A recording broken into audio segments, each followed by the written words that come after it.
कहते हैं postmortem hall में लाशें कभी अकेली नहीं होती, उनके साथ हमेशा कोई ना कोई और खड़ा होता है। आज मैं आपको अपने साथ हुई एक घटना बताने जा रहा हूं जो मेरी लाइफ की सबसे बड़ी प्रॉब्लम बन के आई थी।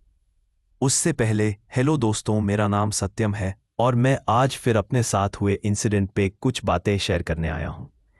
इस तरह की कहानियों के लिए इस चैनल को सब्सक्राइब और वीडियो अच्छी लगी हो तो लाइक करना ना भूलें। रात करीब 11:45 की होगी। सड़क पर सन्नाटा पसरा हुआ था। बीच बीच में बस कुत्तों के भौंकने की आवाज आती और कभी कभी दूर कहीं से किसी ट्रक का हॉर्न सुनाई देता। मैं अपनी बाइक से लौट रहा था, लेकिन उस रात मुझे ऐसा लग रहा था जैसे कुछ अजीब होने वाला है। मेरे दिमाग में बार बार ख्याल आ रहा था, इतनी सुनसान सड़क पर अकेला क्यों जा रहा हूं। फिर अचानक वो हुआ जिसने मेरी जिंदगी बदल दी। तेज रफ्तार से आ रहा एक ट्रक और सामने से सड़क पार करता एक आदमी। वो चीख भी नहीं पाया, बस धड़ाम की भयानक आवाज गूंजी और उसका शरीर हवा में उछलकर जमीन पर गिरा। मैंने ब्रेक मारे, बाइक गिर गई। पूरा दृश्य मेरी आंखों के सामने था।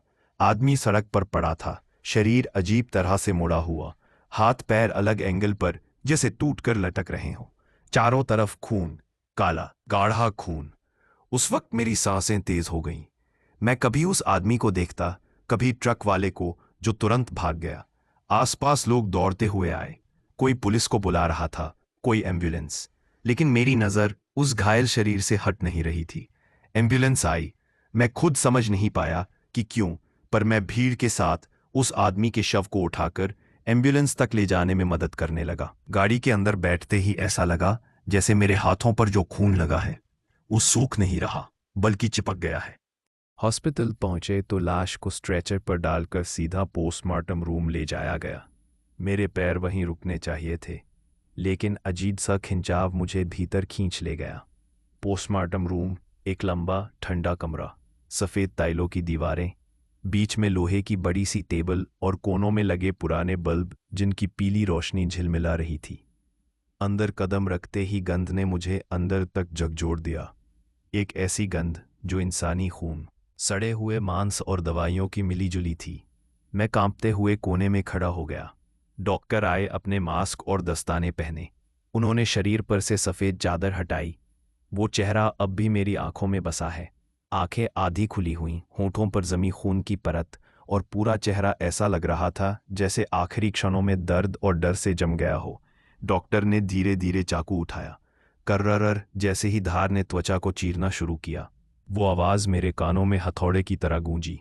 खून की गंध और गहरी हो गई। डॉक्टर अंग निकालते तो मैं अपने गले में उल्टी रोकता, मगर तभी मेरी आंखें फटी रह गई। शरीर का हाथ हल्का सा हिला। मैंने सोचा ये कोई झटका होगा, लेकिन फिर उसकी उंगलियां सच में कांपी। मैं डर कर पीछे हट गया। डॉक्टरों ने ध्यान नहीं दिया, पर मेरी नजरें टिकी थीं।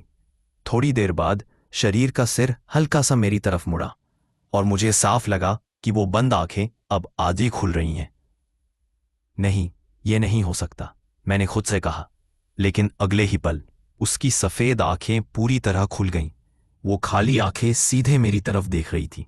मेरे कानों में फुसफुसाहट आई, तूने मेरी मौत देखी है, अब मेरी खामोशी भी देखेगा। मैंने चारों तरफ देखा, कोई और नहीं सुन पाया था। ये आवाज सिर्फ मेरे लिए थी। दिल इतनी तेज धड़क रहा था कि लगा छाती फट जाएगी। मैं वहां से भागा, सीधे हॉस्पिटल से बाहर। मैं घर पहुंचा, दरवाजा बंद किया और बिस्तर पर गिर गया। पर आंखें बंद की तो वही चेहरा सामने आ गया। रात गहरी होती गई। दाढ़ी बजे अचानक खिड़की पर दस्तक हुई। थक थक थक। मैं डर गया। धीरे से खिड़की खोली तो बाहर कोई नहीं था, लेकिन जमीन पर खून की बूंदें पड़ी थीं और उनके निशान ऐसे लग रहे थे जैसे कोई अभी अभी खड़ा था। मैं वापस बिस्तर पर लेटा। तभी अलमारी का दरवाजा अपने आप चर्र करके खुला। अंदर अंधेरा था, लेकिन मुझे लगा जैसे कोई खड़ा हो। सांस रोकी, ध्यान से देखा, और तभी अलमारी के अंधेरे से वही चेहरा झलक गया। आंखें सफेद, होंठ खून से लथपथ। वो धीरे धीरे बाहर आने लगा। मैं चीखना चाहता था, पर आवाज नहीं निकली। मैंने सोचा था कि सब खत्म हो चुका है। पोस्टमार्टम रूम में जो देखा, जो सुना, वो बस एक बुरा सपना था। लेकिन सच्चाई ये है, वो हादसा, वो लाश और वो खुली सफेद आंखें अब मेरे पीछे पीछे चलने लगी थी। रात को जब भी सोने की कोशिश करता, मुझे लगता कोई मेरे कमरे में है, और जब सो जाता तो वही सपना आता, मैं खुद पोस्टमार्टम टेबल पर पड़ा हूं और डॉक्टर मुझे चीर रहे हैं। हर बार मैं पसीने में डूबकर उठता और हर बार मुझे लगता कोई मेरी सांसों के ठीक पास खड़ा है। अगली सुबह मैंने तय किया कि ये सब मैं खुद जाकर देखूंगा, शायद सच सामने आने पर मेरा डर मिट जाए। मैं वापस हॉस्पिटल गया। पोस्टमार्टम रूम का दरवाजा बंद था, लेकिन अंदर से धीरे से खिड़की से झांका। टेबल खाली थी, शरीर वहां नहीं था, लेकिन फर्श पर खून की गाढ़ी लकीर बनी हुई थी। वो दरवाजे से निकलकर बाहर जा रही थी। मेरा दिल धड़कना भूल गया। कदम अपने आप उस लकीर के पीछे बढ़ने लगे। गलियारे में अंधेरा था। अचानक लाइट्स झपकी और बंद हो गई। अब बस खामोशी और वो खून का निशान। तभी पीछे से ठंडी हवा चली, जैसे किसी ने गर्दन के पास आकर फूंक मारी हो। धीरे धीरे फुसफुसाहट सुनाई दी। भाग क्यों रहा है तू? मैंने तुझे चुना है। मैं पसीने में भीग गया। चीखने की कोशिश की, लेकिन आवाज गले में अटक गई। मैं गलियारे में भागने लगा। पैरों की आवाज मेरे पैरों से ज्यादा तेज थी, जैसे कोई मेरे पीछे दौड़ रहा हो। पीछे पलटा, कुछ नहीं था। फिर अचानक सामने का शीशा हिलने लगा। मैंने उसमें देखा, मेरी परछाई अकेली नहीं थी। मेरे पीछे कोई खड़ा था, लंबा कटा फटा शरीर और सफेद आंखें। जैसे ही पलटा, मैं जैसे तैसे हॉस्पिटल से भागा और घर पहुंचा। दरवाजा बंद किया, पर सुकून नहीं मिला। कमरे में कदम रखते ही गंध आई, खून की वही गंध। अलमारी से कपड़े जमीन पर गिरे हुए थे और दीवार पर खून से लिखा था, अगली बारी तेरी है। मेरे पैरों तले जमीन खिसक गई। कांपते हुए बिस्तर पर बैठ गया। रात गहरी हो रही थी। 10 बजे अचानक पंखा बंद हो गया। कमरे में खामोशी फैल गई। अचानक कदमों की आहट सुनाई दी, धीरे धीरे बढ़ती हुई, सीधे मेरी तरफ। मैंने हिम्मत करके दरवाजा खोला। बाहर कोई नहीं था, लेकिन जमीन पर गीले खून के निशान थे और वो सीधे मेरे कमरे तक आ रहे थे। मैं घबराकर पीछे हट गया। लाइट्स झपकने लगी और अगले ही पल कमरे के कोने में वही चेहरा था। उसकी गर्दन आधी टूटी हुई, हाथ में वही चाकू जो पोस्टमार्टम में इस्तेमाल हुआ था। वो धीरे धीरे मेरी ओर बढ़ रहा था। हर कदम के साथ फर्श पर खून की लकीर बन रही थी। मैं डर से बेहोश सा होकर बिस्तर पर गिरा। पता नहीं कब नींद आई, लेकिन सपने में देखा मैं पोस्टमार्टम टेबल पर पड़ा हूं। डॉक्टर मुझे चीर रहे हैं और उनके बीच वही आदमी खड़ा है। धीरे धीरे मेरे कान के पास झुककर कहता है, अब तू समझेगा मौत की खामोशी कैसी होती है।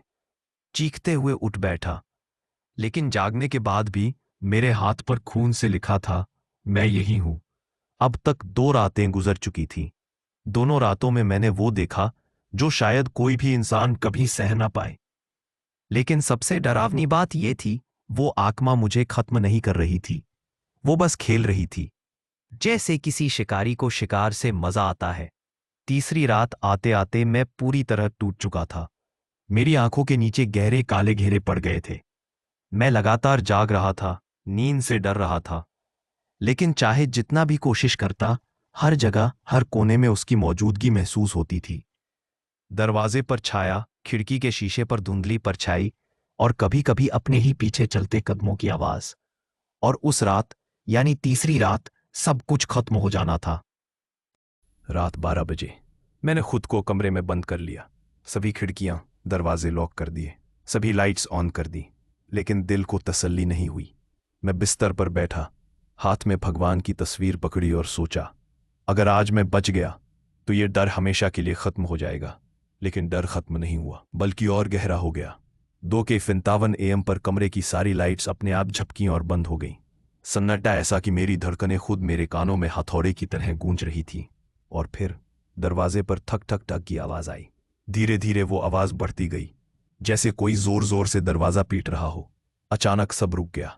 फिर फुसफुसाहट आई, मैं आ गया हूं। दरवाजा अपने आप खुला और वहां वो खड़ा था, वही हादसे वाला आदमी। चेहरा आधा कुचला हुआ, आंखें सफेद और शरीर से खून टपकता हुआ। उसको पैरों से खून की लकीरें बन रही थीं, जो मेरे कमरे को लाल कर रही थी। वो धीरे धीरे मेरी तरफ बढ़ा। मैं कांप रहा था, सांस रुक रही थी।